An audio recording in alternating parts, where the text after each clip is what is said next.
Après le lancement officiel le 28 septembre 2018 des négociations en vue des accords de partenariat économique entre le groupe Afrique, Caraïbes et Pacifique et l'Union européenne, les deux parties se sont à nouveau retrouvées à Bruxelles, en Belgique, le 16 octobre 2018, en vue de préparer la phase technique des négociations.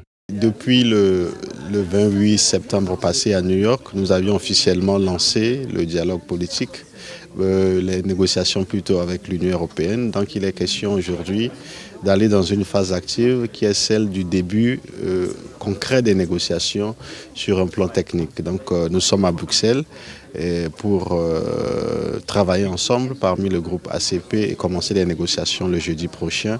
C'est pourquoi nous sommes là. Donc ce qui est important aujourd'hui, c'est de travailler sur toutes les thématiques qui seront abordées au niveau des négociations avec l'Union européenne et donc profiter de ce séjour pour faire passer le message de la disponibilité de tous les pays ACP à conclure une négociation apaisante avec la partie européenne.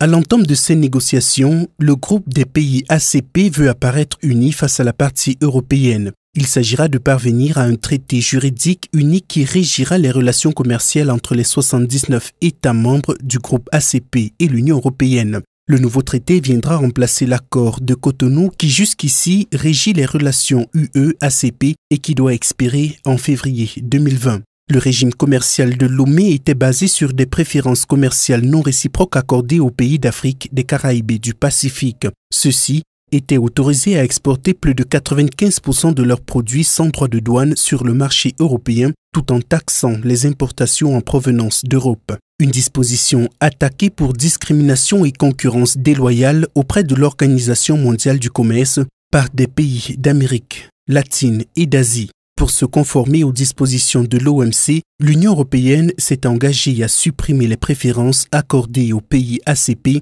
et à les remplacer par des accords de partenariat économique qui englobent également une dimension développement ainsi que la lutte contre la pauvreté.